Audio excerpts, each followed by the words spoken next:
she was so beautiful, so full of life, and the fact that she did a silly thing just and turned out so sad. So this young girl, Brittanee, she was like every other 17-year-old girl who wants to go on spring break that has older friends and cannot go. And she lies to her parents. Now, she doesn't live that far from Myrtle Beach, South Carolina. And she, in April of 2009, so what she does is she tells her mom that she's going to be spending the week at her friend's house.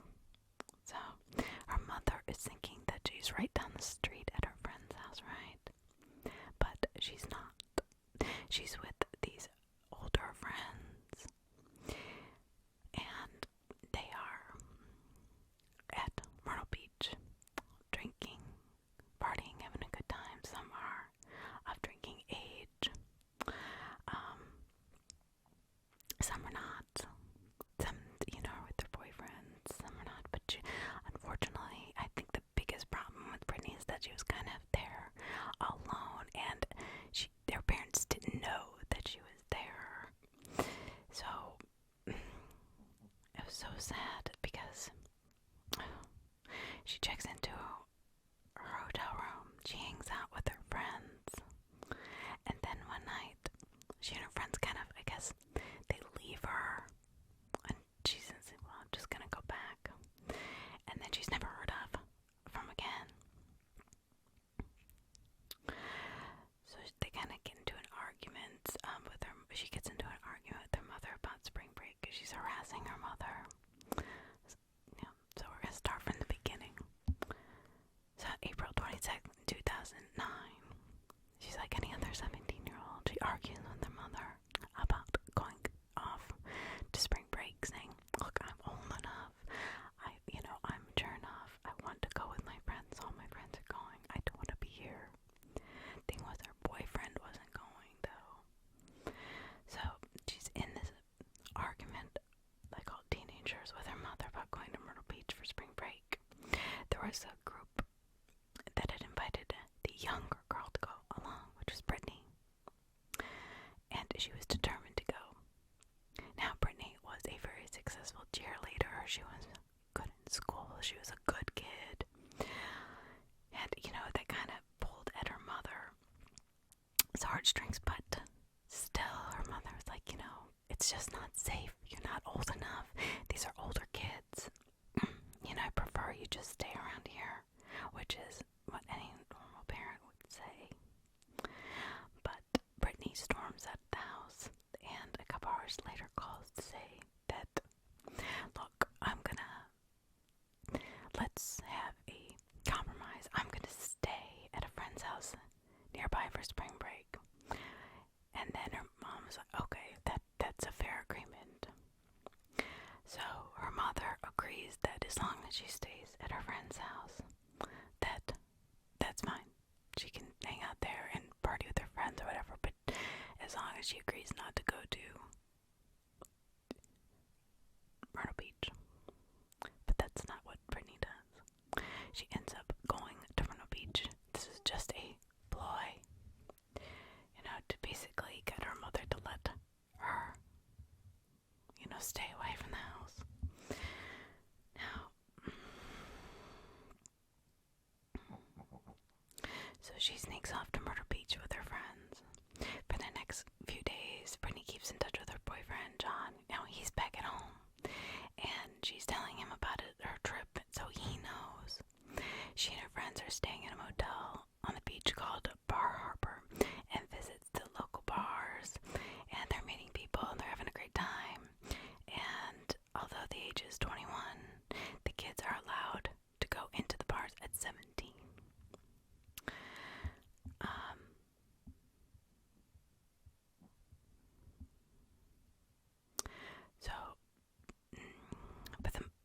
So the second full day of the trip, I guess, Brittanee text messages John to start to change, I guess, instead of raving about the trip. So she's not having as much fun as she thought she was going to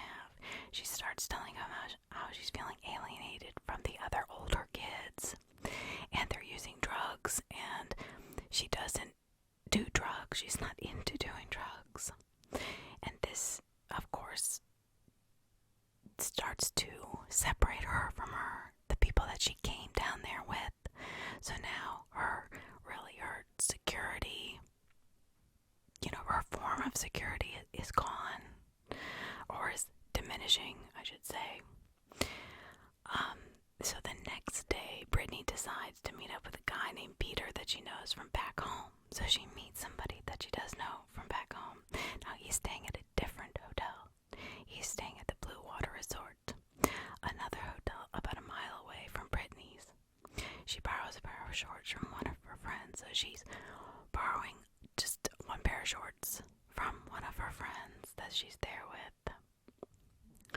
And she texts, and she gets her bathing suit on, and she texts John while she walks to the other hotel.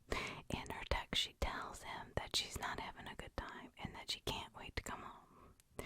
The next day, just as she was planning on coming home that very next day. But shortly after arriving at Peter, this other guy that she knew from home, his hotel, Brittanee's friend texts her and tells her that she wants her shorts back. So Brittanee is pissed that she has to walk all the way back, and she tells John about it, and she's walking back to her hotel. So she keeps texting him, and that is kind of silly. I mean, they're just being petty about stuff, because why can't they just grab them from her when they get back?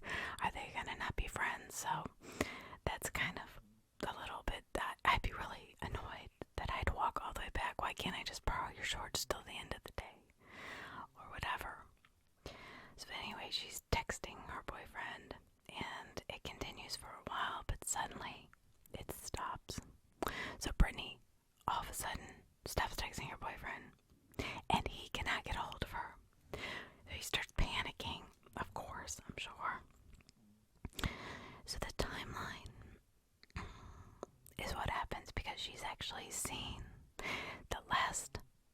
the police are able to pinpoint a timeline based on Brittanee's cell phone activity and surveillance on the streets of Myrtle Beach, because of the surveillance camera at the Blue Hotel, the Blue Water Hotel. And then that's it. After that, so at 8:15 p.m., Brittanee is seen on video surveillance walking down the street and texting while on her way to Peter's hotel. So she is seen on these walking to Peter's hotel. At 8:48, Brittanee is seen on the video surveillance leaving Peter's hotel. So she does leave his hotel, according to Peter. She leaves the hotel after receiving a text from her friend whose shorts she had borrowed, which I find to be so petty. At 8:58 p.m., Brittanee sends a text to her boyfriend, John, telling him that she's going back to pack and probably go to bed when she returns to her hotel. And he texts back, why? And she never responds. That is the last outbound activity on Brittanee's cell phone. So she I don't even think she makes it back. So at 9:03, a traffic surveillance camera should have captured video of Brittanee walking, but it appears that Brittanee never makes it this far. Somewhere between her leaving the hotel at 8:48 p.m. and when she should have arrived at this traffic camera, Brittanee disappears. So it can't be. It's like within a tenth of a mile. It's terrible. I mean, you just wonder what happened.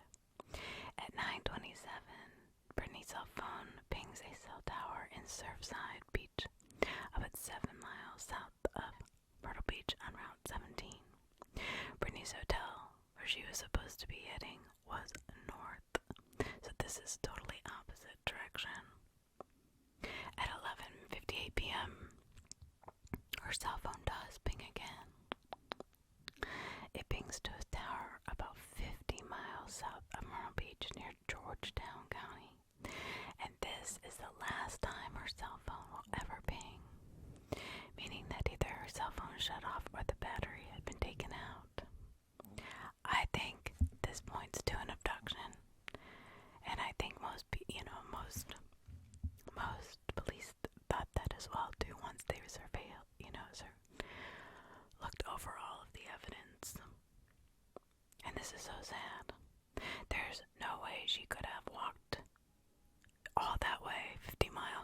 So she had to have been taken by car in the opposite direction.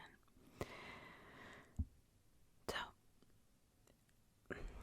later,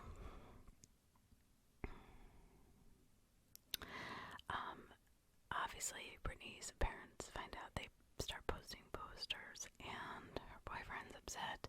Everybody's upset. There's thousands of people visiting Myrtle Beach every year, and they feel it's important to keep Brittaney's name and face out there because, as they always say, someone always knows something, and that is very true. An update on 12/30/2013 at 9:34 a.m.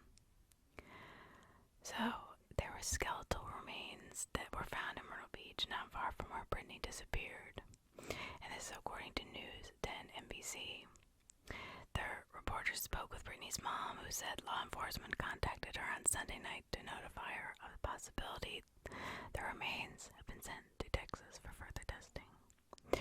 So at this point then, it was not known whether the bones were Brittaney's or not, but they looked like they had been there for years. So that was a problem. So on 12:43 p.m., the coroner confirms that the remains found in Myrtle Beach were not Brittanee Drexel's. The remains are reportedly those of a male over 20 years of age. As relieved as I am that these weren't hers, it is still, unknown as at this point where Brittanee is. So it really goes through years and years and years of,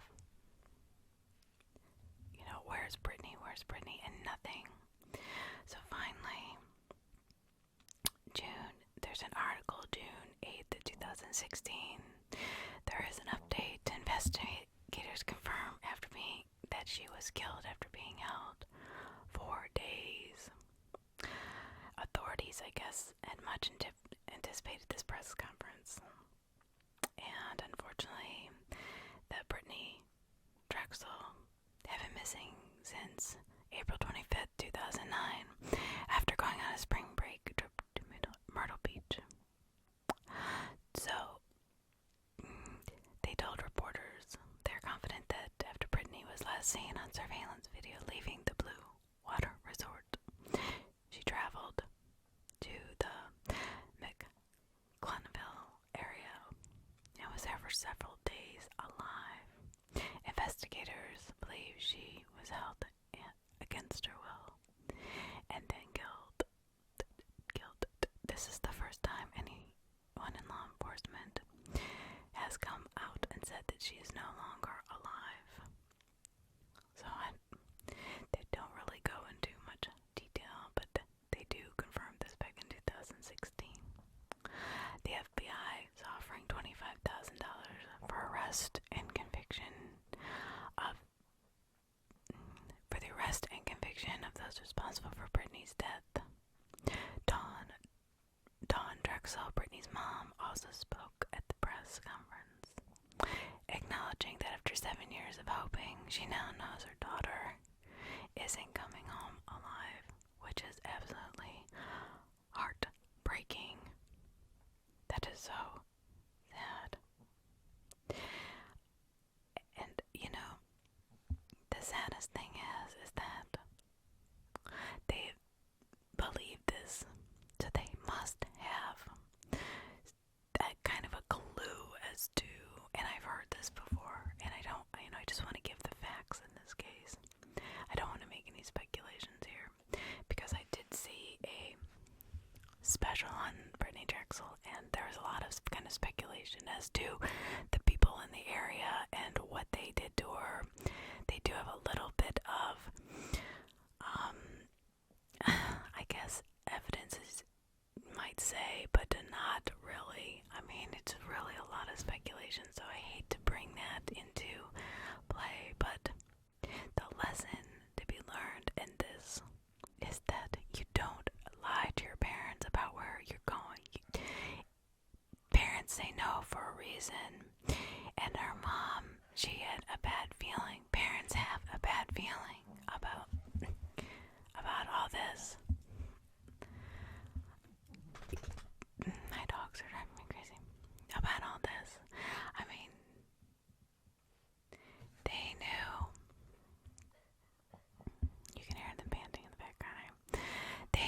that something was wrong, and that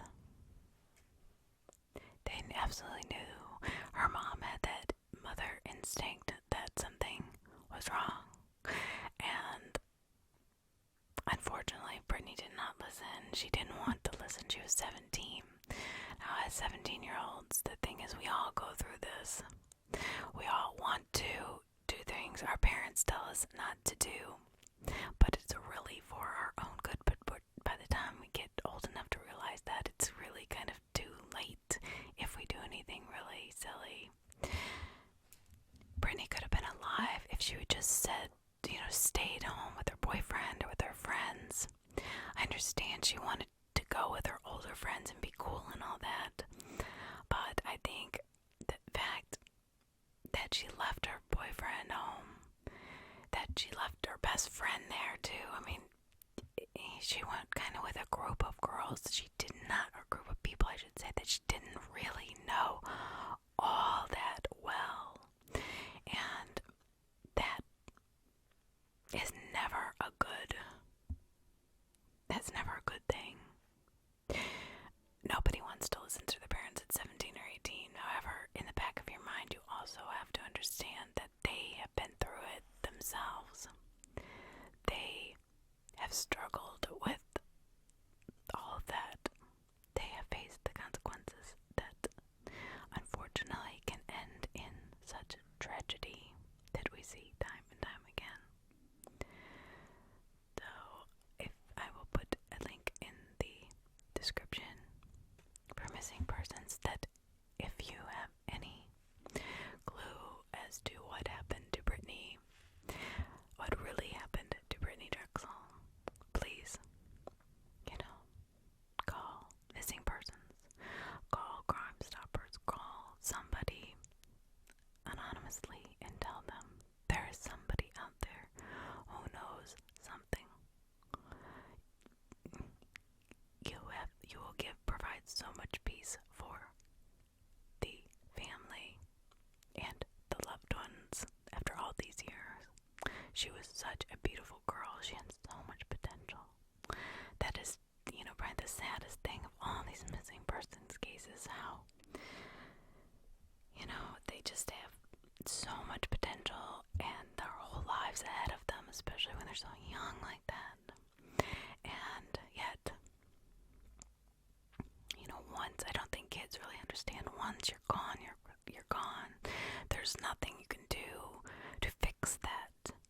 Parents can only tell you and make decisions for now, to help you make good judgment calls now.